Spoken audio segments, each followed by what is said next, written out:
In today's True Crime Tuesday, I'm bringing you two mini cases.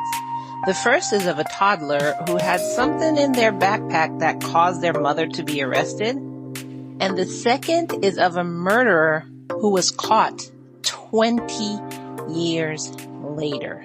Welcome, lambs. Welcome, new lambs. Welcome, old lambs. Welcome to Love and Murder, Heartbreak to Homicide, the Tuesday edition. If you're new here, hi, my name is Kai and welcome to my podcast. Before we begin, I want to remind you that this episode and all my episodes are sponsored by my lambs in Patreon, patreon.com/Love and Murder. If you want to be a sponsor of Love and Murder and get bonuses, case extras and everything like that, then go ahead, sign up, become an exclusive lamb, patreon.com/Love and Murder. Let's get into this True Crime Tuesday. On March 31st, 2024, police stopped 35-year-old Tiara Hill for a search after getting reliable information that she had a large amount of drugs at her home in Mobile, Alabama.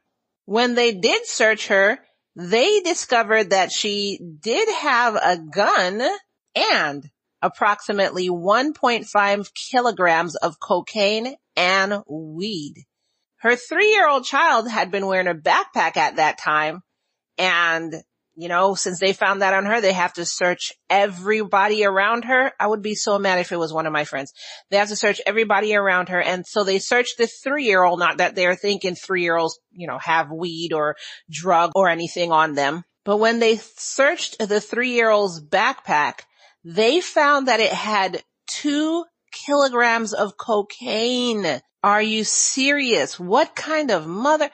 They found another kilogram and 2 more handguns in separate bags. She's just walking around with a baby, a 3-year-old, a toddler. She has drugs on her. She put drugs in the toddler's backpack. She has guns all over Also, 3 other children, ages 8, 10, and 15 were present. But the only child that had drugs in their backpack was the 3-year-old. So of course she was arrested and charged with chemical endangerment of a child. She also faces charges for trafficking cocaine, possession of marijuana, and tampering with physical evidence. Now the possession of marijuana is a second-degree offense, so that's what they charged her with. And the rest of the charges also came forth after they received a warrant to search her house and found even more drugs. I mean, by now you shouldn't be surprised. They found even more drugs in her house. If they found drugs in a 3-year-old's backpack, I am not surprised at what they find at her house. Like, I'm totally not surprised. If there was a tree growing cocaine, I would be like, innovative. I wouldn't even be surprised because you had drugs in your 3-year-old child's backpack. Sheriff Paul Birch said, quote, "It is absurd how reckless this situation was. There was a total disregard for the law and the children's well-being. There are a lot of possibilities that could have occurred had the children ingested any of the cocaine or been exposed to it. Then you got these young children that have handguns in their reach as well. It's just alarming that a mother would allow their children to be exposed to these types of things. She has to see a judge before bond is set, but my 2 cents is she ought to sit her butt in jail until she goes to trial. She subjected those children to extremely dangerous situations," end quote. So what do you think about that? Like, that's why I'm saying being a cop sometimes is really, really hard because it'll be really hard for me not to backhand that woman and ask her, what were you thinking? What were you thinking? I would go home every single night and just hug my family, play family games, listen to my children talk because of all the crap that I would be seeing as a cop. Like, some people, I tell you. So that was that case. What did you think about that case? I mean, I know we've heard crazier things, but I wanted to bring this to you because what in the world?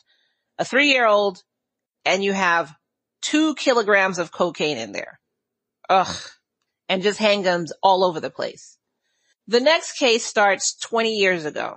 Now, on July 10th, 2004, around 8 p.m., officers responded to a home along the North 21st Drive in Phoenix, Arizona, where they were directed to a room where they found 15-year-old Elena Laswell almost dead. Emergency life-saving measures were attempted, but she did not survive. She was injured so much she did not survive, and she was pronounced dead at the scene. The case was then turned over to homicide detectives who were unable to come forward with any suspects. And eventually the case did turn cold. Now let's fast forward to 2012. Investigators reopened the case and used, quote, DNA collection techniques and identified a profile that matched a man named Sergio Francisco Reyes, who was now 37 years old. Although they matched this person, they wanted to be confident that this was the correct person. So they continued their investigation all the way up until March 2013, so a year later, until they finally felt confident enough to now name Sergio as a primary suspect. Everything was brought towards the judge, all the evidence, the DNA evidence, everything. And a Maricopa County grand jury did indict Sergio. Problem is, he was currently living in Mexico. He was finally able to be extradited to Arizona on July 10th, 2024, where he faces multiple felonies, including sexual assault and first-degree murder. He's currently being held on a $1.5 million bond, and his next court appearance is July 17th. Phoenix Police Detective Dominic Rostenberg is quoted as saying, quote, "It's been 20 years to the day that 15-year-old Elena Laswell was murdered inside her home. So it's a big day, not only for the Phoenix Police Department, but more importantly, Elena's family. They've been waiting 20 years for justice. So it took a little while, but through perseverance, hard work, and dedication, we were going to get Sergio Reyes back to Phoenix to face charges." Kate Turville, Elena's aunt, said that the family is glad that an arrest has been made and that they never lost hope. Quote, "Knowing that someone is being held responsible feels awesome. It's been a long haul, and thank God for Phoenix PD. They have been absolutely amazing. I just really felt that they were on the right trail and that they would get it. I just didn't know when." Unfortunately, Elena's mother had died since the murder, but Kate, the mother's sister, said that, quote, "She wanted him to be caught so he wouldn't hurt anyone else." Can you imagine? Your daughter gets murdered. There's literally no suspects, and you're just waiting for this murderer to be caught, and you die before it happens. But I mean, they did finally catch him. This guy did this and then ran to Mexico. Who knows what else he did? Because imagine, it's been 20 years. I'm pretty sure he thought he was free and clear. So maybe he went to Mexico and kept doing it. Maybe he did a couple along the way. I don't know. Maybe that was his only time doing it. So what? He is 37 now. So that means he was 17 when this happened? 17 years old. This is how you start out life. Raping and murdering a 15-year-old. I wonder if his family knew anything about it. Because 17? When did he get to Mexico?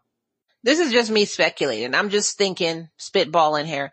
I'm wondering if he went straight to Mexico after that to protect him, or if he waited until he was old enough and took himself to Mexico. I'm not saying his family is bad. Don't quote me on that. Not saying his family helped him at all. I'm just speculating here, complete speculation.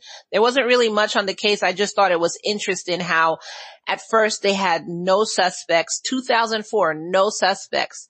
But through DNA collection, they were able to find a suspect, and they didn't just say, "Hey, we found somebody." They actually did due diligence and made sure this was the guy.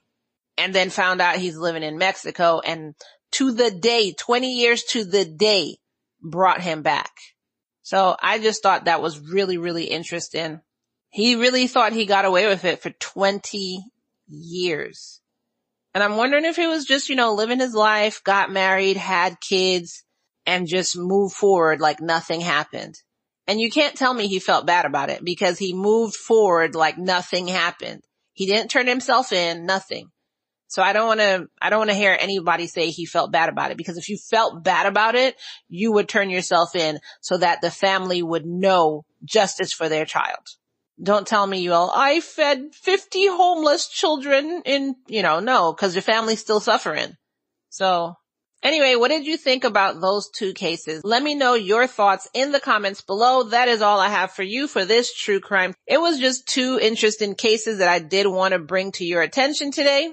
Thanks for listening. Thanks for being a lamb. Thanks for supporting me. And I will see you in the next episode. Bye.